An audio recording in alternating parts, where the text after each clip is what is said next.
Would you walk away from $100 million if someone had your back? Because this is what exactly Joe Rogan did. He refused Rumble's offer to leave Spotify for a better free speech platform, appealing to creators who feel restricted by YouTube or Spotify.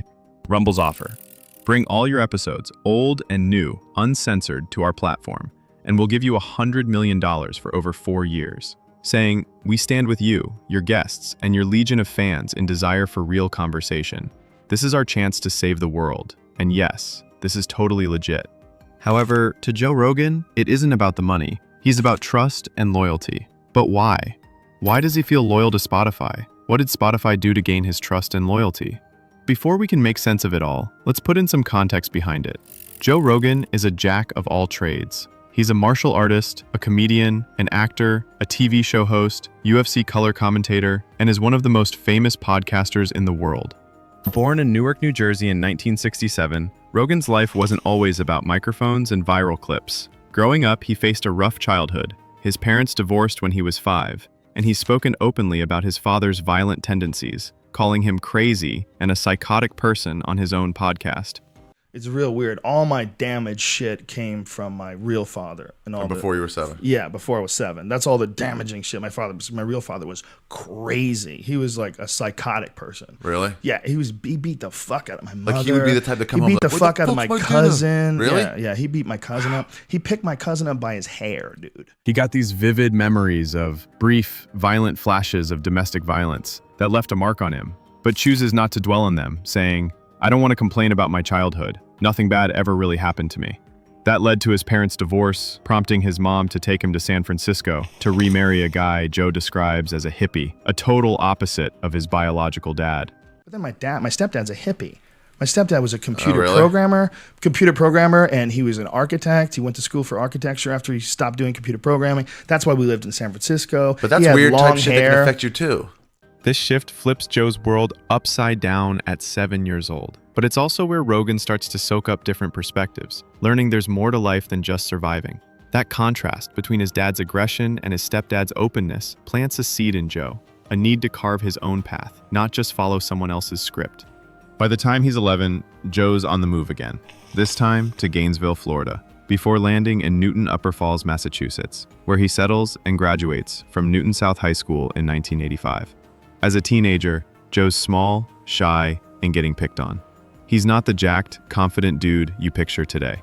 He's admitted on his podcast, but I was scared before that. I was bullied. I moved around a lot. It's just always moving to new schools, always dealing with new kids, and I wasn't big, and I didn't know how to fight, and I got picked on, and I didn't like it. So I said, I want to figure out how to fight. And so I started getting into martial arts, and I just became obsessed with it. I did it every day. I started teaching. That fear of being a loser drives him to find something to hold on to: martial arts. It became a turning point in Joe's life. He even said, I traveled around the country fighting in tournaments. It was the weirdest thing. I went from being terrified of fighting to fighting all the time. Like, all the time. By 19, he's a 4-time Massachusetts full-contact Taekwondo champion and wins the US Open Taekwondo Championship as a lightweight, even taking down heavier opponents to claim the Grand Championship. He also found himself in kickboxing, but decided to quit because of frequent headaches he endured, which he feared could become worse if he continues that path, sustaining more serious injuries. And when I started kickboxing, I started getting fucked up. Dudes were beating the shit out of me because I was realizing, like, I can't keep people at the same distance anymore because I didn't know how to use my hands properly. Like, I knew how to throw some punches a little bit from Taekwondo, but it's not nearly sophisticated as boxing or kickboxing. And so then I started kickboxing training, and then I started realizing, like, there's no future in this. Like, what am I doing? I'm just getting my brains beat in, and I'm hard sparring, too. The sparring was rough. It was Boston style, put the gloves on, beat the shit out of each other, figure it out as you go along. Yeah, you ain't gonna learn shit. You figure it out as you go on. Figure it out as you go along. So a lot of headaches and, But Joe's frequent relocation from city to city disrupted his schooling and made it hard for him to fit in. He struggled academically, bounced between schools, and later drops out of the University of Massachusetts, Boston. But it is also during his high school years that he discovered his comedic talents with his natural wit. He took inspiration for his comedy from watching Richard Pryor and Eddie Murphy, soaking up their ability to say the unsaid, to make people laugh while making them think. His friends notice he's got a knack for making people laugh with his quick-witted jabs, the way he can spin a story about his weird childhood into something hilarious. So they pushed him to try an open mic at a comedy club in Boston called Stitches. He's not polished, but he is raw, real, and authentic, and people laugh. That's the moment he realizes he's not only good at it, but he also loves it. It's his shot to say what's on his mind. No filter, no holding back, just like he's always wanted, which became an integral part of his popular podcast years later. From there, it's a grind. He's working day jobs in construction, driving a limo, delivering newspapers, even assisting private investigators, while spending nights at comedy clubs. Rogan started getting traction and decided to become a full-time comedian in the 90s. However, Joe had to really push his way through, because New York is a place where comedy is a brutal game. But he then later landed big roles after making the big leap to Los Angeles, where the big leagues of entertainment are. He lands a spot on MTV's half-hour comedy hour, which gives him a taste of the spotlight. Around this time, he also starts dipping his toes in acting, grabbing a role on the sitcom Hardball, but comedy remains his core. Joe's path to exact comedy isn't glamorous, but it's where he hones his independence. He was certainly bound to fail, if it wasn't because of the skills he developed. From his childhood experiences like his fighting discipline, to the people he looked up to who played a critical role in his personal transformation. It turns out that those experiences will become very useful when he steps into another arena that takes his hustle to a whole new level. His martial arts background is about to pull him somewhere unexpected: the UFC. Hey, you know, the nice thing about you being part of this today is that it's monumental for your return, but also because of your passion. Because truly, when it comes down to it, you are a huge fan of this sport. I'm a huge fan of Ultimate Fighting, all mixed martial arts. Literally, I don't care about other sports. Like the Lakers won their third championship the other day. I couldn't care less. If they made basketball illegal, it wouldn't even bother me. Back then, the UFC is a scrappy, controversial organization, not the global juggernaut it is today. Rogan's a huge fan, hooked on the raw intensity of mixed martial arts. He's been training in Brazilian Jiu Jitsu since 1996 under guys like Carlson Gracie and Jean-Jacques Machado, eventually earning a black belt, adding to his credentials. So when his friend, comedian Eddie Bravo, invites him to watch UFC 12 in 1997, Rogan's all in. That night changes everything when Rogan meets UFC co-owner Campbell McLaren, who sees his passion and martial arts qualifications. They ask him to do post-fight interviews for UFC 12. No training, no script, just Joe being Joe. As he recalled, They didn't give me any instruction. Nobody told me what to do. Nobody told me how to do it. Nobody told me shit. They just said, do you want a gig interviewing the fighters after the fights? I was like, sure. You know, like, and then it was so rinky-dink. Then Dana White met Rogan in 2001 and is impressed by his knowledge of the sport, so he offers him a spot as a color commentator. But Joe's hesitant at first, saying he just wanted to go to the fights and drink. However, White sweetens the deal for him and said, "I'll give you the best seats in the house." Joe can't resist and jumps at it. No pay, just pure love for the sport. He even said, And I did like the first 13 or 14 of them I did for free. After they bought it. Yeah. I said, okay, let's just get me plane flights and get my friends tickets and I'll do it. Yeah. And so I did a bunch of, because they were hemorrhaging money. Yeah. And, you know, I was friends with Dana, so he was telling me how much money they were losing. I'm like, oh, Jesus. So by the time the UFC took off in 2005, they were in the hole. So I've been working for them for 4 years at the time. They were in the hole $40 million. if you're an MMA fan, you've probably heard him screaming,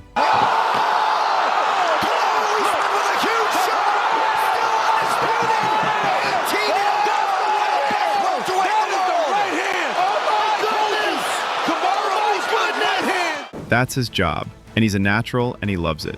His commentary is authentic, unscripted, and often controversial, just like his comedy. He's not afraid to call it as he sees it, whether it's praising a fighter's technique or calling out a bad decision. His charisma and knowledge have made him a beloved figure in the MMA community, earning him the MMA Personality of the Year award multiple times. But more importantly, it's given him a stage where he can be himself, unfiltered and unapologetic, and unafraid to speak his truth. Comedy taught him to own his voice. The UFC taught him to trust his instincts. And that's what led his podcast to success. You're probably listening to this because you've heard the Joe Rogan Experience, or at least know someone who's obsessed with it. He's interviewed A-listers, from comedians and athletes like himself to scientists, from billionaires to presidents. But before the Joe Rogan Experience blew up, when most people were still figuring out what a podcast even was, Rogan was just hanging out with his comedian buddy Brian Redman in 2009. They're messing around with this new thing called Ustream, a platform for live streaming. Snowflakes falling are a bit annoying.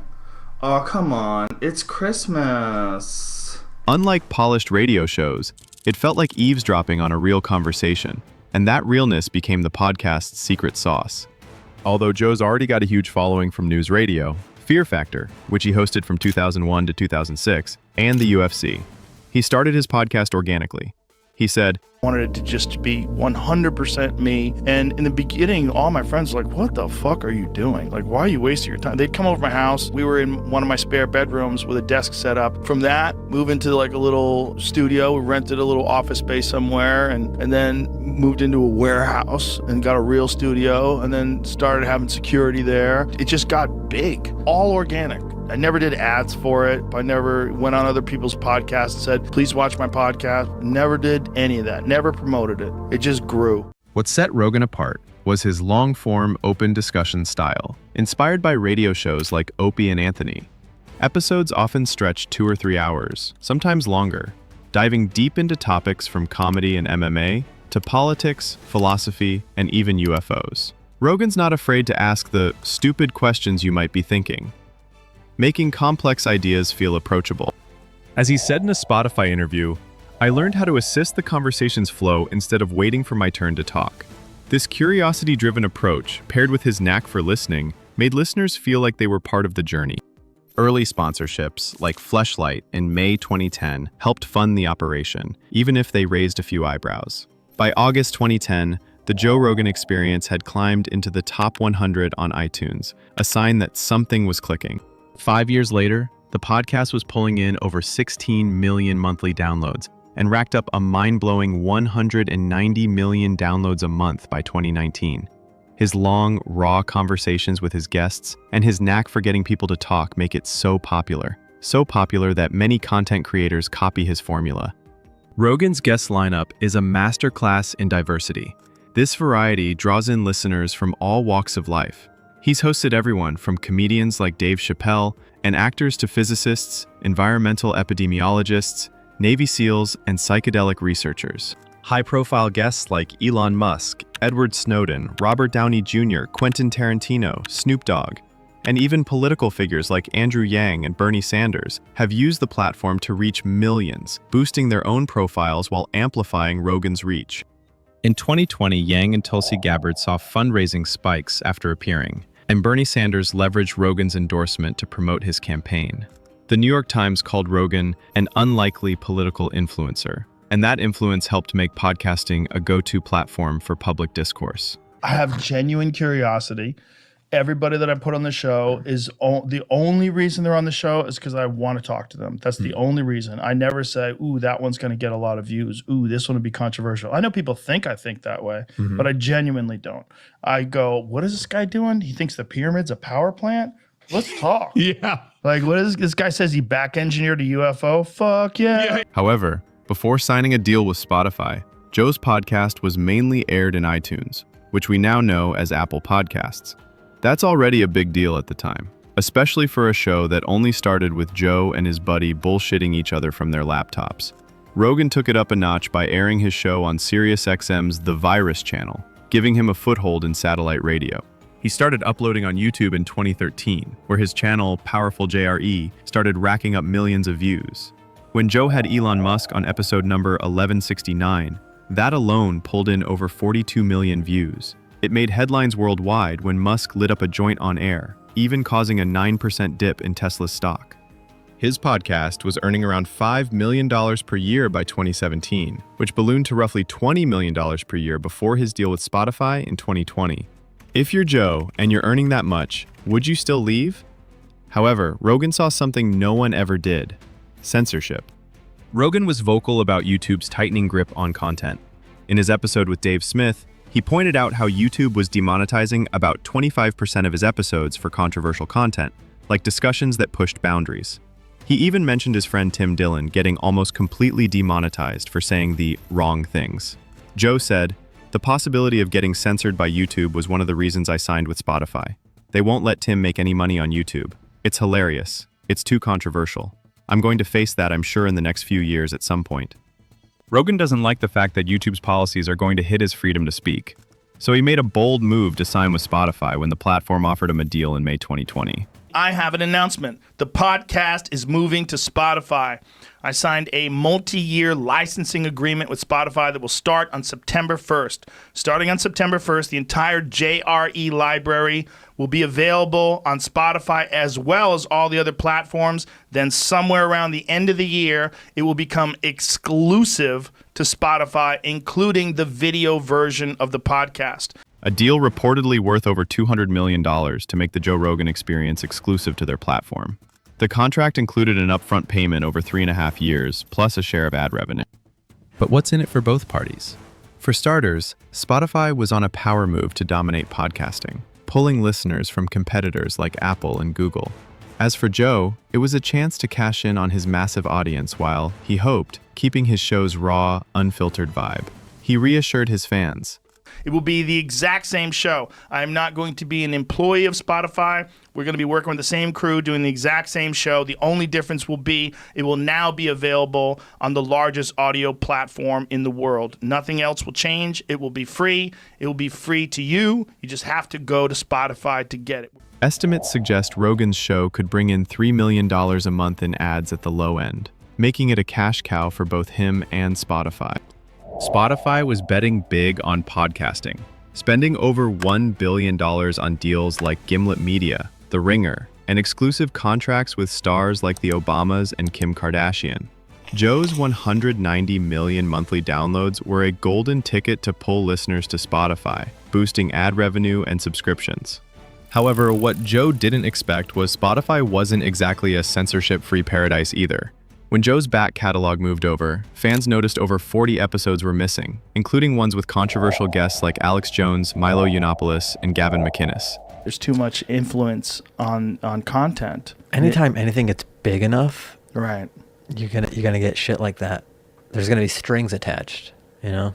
Yeah, that's the criticism of me being on Spotify. Yeah, how's that been? How's the move been? They don't give a man. They don't care what you do? They haven't given me a hard time at all. There's a few episodes they didn't want on their platform that I was like, okay, I don't care.